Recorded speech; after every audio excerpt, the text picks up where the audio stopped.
1388 number حدیث پاک ہے، حضرت عائشہ صدیقہ رضی اللہ تعالی عنہا راویہ ہیں، کہتی ہیں کہ ایک مرد نے نبی کریم صلی اللہ علیہ وسلم سے عرض کی کہ بے شک میری ماں اچانک فوت ہو گئی، اور میرا اس کے متعلق گمان ہے کہ اگر وہ بات کرتی تو کچھ صدقہ کرتی، پس کیا اس کو اجر ملے گا اگر میں اس کی طرف سے صدقہ کر دوں؟ تو آپ نے ارشاد فرمایا کہ ہاں۔ تو ذرا ہمارے بھائی بہن ذرا غور سے سنیں، خصوصاً جو بخاری کی حدیثوں کو بہت زیادہ فوقیت دیتے ہیں وہ بھی ذرا غور سے سنیں کہ اس میں ایصال ثواب کا بہترین ثبوت ہے۔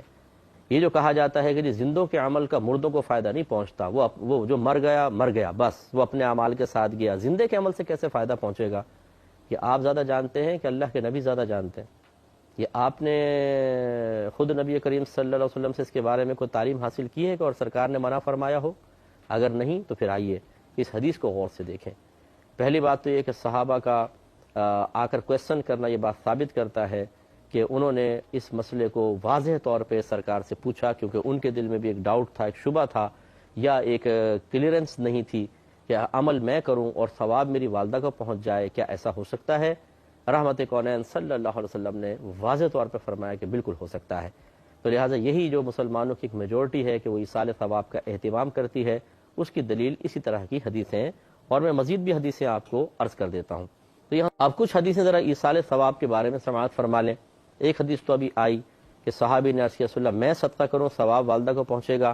تو یہ بار بار میں جملہ کہتا ہوں، سب بھائی بہن غور سے سنیں کہ زندوں کے اعمال کا بدلہ اللہ تعالیٰ مردوں کو دیتا ہے۔ یہ غلط خیال ہے کہ جو مر گیا بس اس کا اعمال ختم، اب اسے کوئی فائدہ نہیں ہوگا زندوں کے اعمال سے۔ کیوں نہیں ہوگا بھائی؟ بالکل ہوگا۔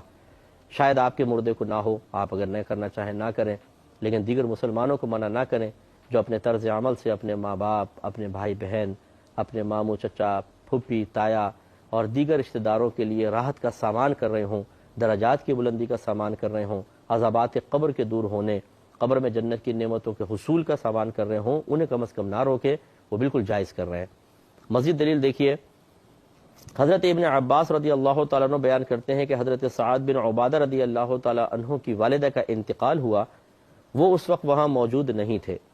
پھر وہ نبی کریم صلی اللہ علیہ وسلم کے پاس آئے اور عرض کیا رسول اللہ صلی اللہ علیہ وسلم میری والدہ کا انتقال ہو گیا اور میں اس وقت موجود نہیں تھا، اگر میں ان کی طرف سے کچھ صدقہ کر لوں تو کیا ان کو اس سے نفع پہنچے گا؟ دیکھیں کویسچن اللہ نے ان سے نکلوائے ہیں، میں تو کہتا ہوں کہ صحیح بات ہے، ان کے دل میں خیال ڈالا، اور بالکل وہ کویسچن جو آج لوگوں کے ذہن میں پیدا ہوتا ہے کہ کان عمل ہم کریں کیا ان کو ثواب پہنچے گا؟ اب نبی نے کیا جواب دیا؟ آپ نے فرمایا کہ ہاں۔ انہوں نے کہا پس بے شک میں آپ کو گواہ بناتا ہوں کہ میرا مغراف نام کا کھجوروں کا باغ ان پر صدقہ ہے، یعنی وہ غریبوں کو دے دیں گے، اب غریب کھاتے رہیں گے، اور جب تک کھاتے رہیں گے ثواب میری والدہ کو ملتا رہے گا۔ یہ ان کی نیت تھی، اور یہ صحیح بخاری کی روایت ہے، صحیح مسلم، سنن ابی داؤد، سنن نسائی، سنن ابن ماجہ۔ حضرت عبداللہ بن عباس رضی اللہ تعالیٰ عنہ بیان کرتے ہیں کہ حضرت فضل بن عباس سواری پر رسول اللہ صلی اللہ علیہ وسلم کے پیچھے بیٹھے ہوئے تھے کہ قبیلہ خثعم کی ایک عورت آئی تو حضرت فضل ان کی طرف دیکھنے لگے، اور وہ عورت حضرت فضل کی طرف دیکھنے لگی۔ نبی کریم صلی اللہ علیہ وسلم نے ان کے چہرے کو حضرت فضل کے دوسری طرف کیا۔ اس عورت نے کہا یا رسول اللہ، اللہ تبارک و تعالیٰ نے اپنے بندوں پر حج کرنا فرض قرار دیا ہے، اور میرے والد بہت بوڑھے ہیں، وہ سواری پر بیٹھ نہیں سکتے، کیا میں ان کی طرف سے حج کر لوں؟ تو آپ نے ارشاد فرمایا کہ ہاں، اور یہ حجۃ الوداع کا موقع تھا۔ یہ بھی مسلم کی روایت ہے۔ اب اس میں تو گویا کہ ان کے والد صاحب حیات تھے، لیکن کہنے کا مطلب یہ ہے کہ خود شریعت نے تصور دیا ہے کہ زندے ایک شخص کے عمل کا فائدہ دوسرے کو پہنچتا ہے۔ تیسرا، حضرت ابن عباس رضی اللہ تعالیٰ عنہ بیان کرتے ہیں کہ ایک عورت نبی کریم صلی اللہ علیہ وسلم کے پاس آئی اور اس نے عرض کی کہ میری ماں نے حج کرنے کی نظر مانی تھی، منت مان لی تھی، پھر وہ حج کرنے سے پہلے فوت ہو گئی، تو میں اس کی طرف سے حج کر لوں؟ نبی کریم صلی اللہ علیہ وسلم نے فرمایا کہ ہاں، تم اس کی طرف سے حج کرو۔ پھر پوچھا، دیکھ کتنا پیارا کویسچن، یہ بتاؤ کہ اگر تمہاری ماں پر قرض ہوتا تو کیا تم اس کا قرض ادا کرتی؟ انہوں نے کہا جی ہاں۔ فرمایا تو پس پھر تم اللہ تعالیٰ کا قرض بھی ادا کرو، کیونکہ اللہ تعالیٰ اس کا زیادہ حقدار ہے کہ اس سے کیا ہوا وعدہ پورا کیا جائے۔ تو لہذا جب وہ مسلمان فوت ہوئی ہیں ان کی یعنی ایک عورت مسلمان مری ہے تو اس کو گویا کہ اس نے کلمہ پڑھ کے اللہ سے وعدہ کر لیا کہ میں تیری اطاعت کروں گی اور فرض کردہ چیزوں کو پورا کروں گی، تو ان کے وعدے کو پورا کیا جائے۔ اس سے معلوم ہوا کہ مرنے والا اگر کوئی عمل میں کوتاہی کر کے چلا جاتا ہے اور زندہ اس کو تدارک کرنا چاہیں تو یہ بھی ممکن ہے، علم ہونا چاہیے۔ صحیح مسلم کی روایت ہے کہ حضرت عائشہ صدیقہ رضی اللہ تعالیٰ عنہ بیان کرتی ہیں کہ رسول اللہ صلی اللہ علیہ وسلم نے ایک سینگ والے مینڈھے کو لانے کا حکم دیا۔ وہ مینڈھا لایا گیا تاکہ آپ اس کی قربانی کریں۔ پھر آپ نے فرمایا کہ عائشہ چھری لاؤ، پھر فرمایا اس چھری کو پتھر سے تیز کرو۔ انہوں نے اس چھری کی دھار کو تیز کیا، پھر آپ علیہ السلام نے اس چھری کو پکڑ کر اس مینڈھے کو گرایا، پھر اس کو ذبح کرنے لگے۔ پھر یہ دعا کی، بسم اللہ، اے اللہ اس کو محمد، آل محمد اور امت محمد کی طرف سے قبول فرما، پھر اس کو قربان کر دیا۔ تو اب یہاں پر علماء فرماتے ہیں کہ دو اس کی صورتیں یا دو تعویلات ہو سکتی ہیں۔ ایک تو یہ کہ نبی کریم صلی اللہ علیہ وسلم کا خاصہ تھا کہ ایک ہی جانور پوری امت کی طرف سے کافی ہو گیا، سب کی طرف سے قربانی ہو گئی۔ حالانکہ عام آدمی جو ہوتا ہے وہ ایک بکرا ایک کی طرف سے کر سکتا ہے، اگر ہم دوسرے کو شریک کر لیں تو کسی کی بھی قربانی نہیں ہوگی، تو یہ سرکار کا کمال ہے۔ اور یا پھر یہ مراد ہے کہ قربانی تو سرکار نے اپنی طرف سے کی تھی لیکن اس کا ثواب تمام لوگوں تک پہنچ جائے، اور علماء نے چونکہ اس کو ایصال ثواب کی دلیل کے طور پہ لکھا ہے، لہذا یہی والی تعبیر زیادہ مناسب ہے کہ یوں کہیں کہ مینڈھا تو سرکار نے اپنی طرف سے کیا تھا لیکن نیت یہ ظاہر فرما رہے ہیں کہ اللہ تعالیٰ اس کا ثواب مجھے بھی ملے، میری اولاد کو ملے اور پوری امت تک پہنچ جائے۔ تو اور بہت ساری اس میں روایات ہیں، بہرحال تو میں اسی پر اکتفا کرتا ہوں۔ تو کوشش کیجئے کہ اپنے مردوں کے لیے ایصال ثواب کا اہتمام کریں۔ آج کل ہمارے موجودہ دور میں بہت سارے اس کے طریقے ہیں، کچھ بزرگوں کے لیے ہم کرتے ہیں ایصال ثواب کا اہتمام ہوتا ہے اور کچھ عام لوگوں کے لیے ہوتا ہے۔ جو بزرگوں کے لیے ہے اس میں ایک تو سالانہ عرس ہوتا ہے۔ عرس کا مطلب یہ ہوتا ہے کہ جہاں پر بزرگ مدفون ہے وہاں کچھ لوگ جمع ہو جائیں اور وہاں پر اللہ تبارک و تعالیٰ کا ذکر کریں، قرآن مجید وغیرہ پڑھیں اور اس کا ثواب ان کو بخش دیں اور پھر وہ چلے جائیں۔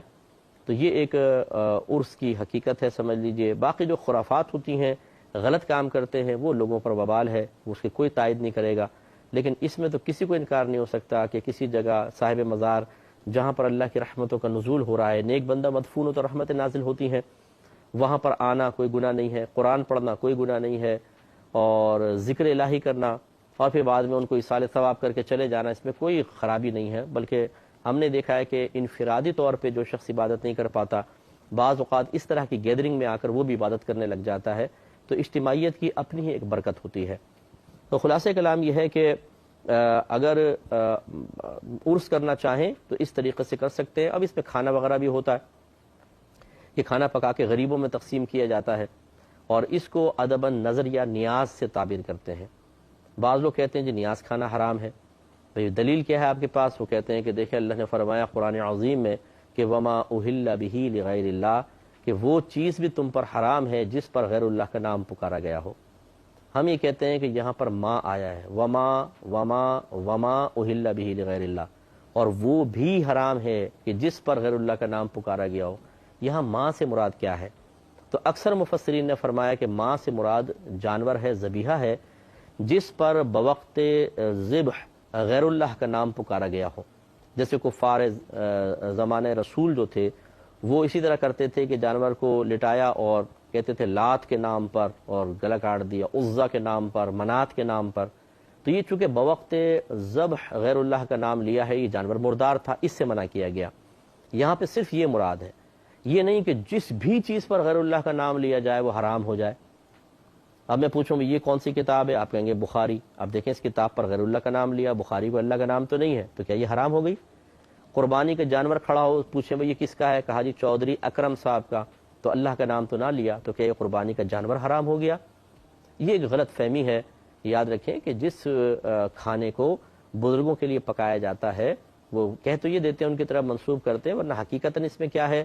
اور ہونا بھی چاہیے کہ صرف کھانا اللہ کے لیے پکے، اللہ سے ہی ثواب کی امید ہو اور اللہ تعالیٰ کا قرب انسان چاہے، اور نیت یہ کر لے کہ جب لوگ کھائیں گے تو اس کا ثواب فلاں فلاں بزرگ کو بھی پہنچ جائے، تو وہ پہنچے گا، اور اس میں کوئی ناجائز چیز نہیں ہے۔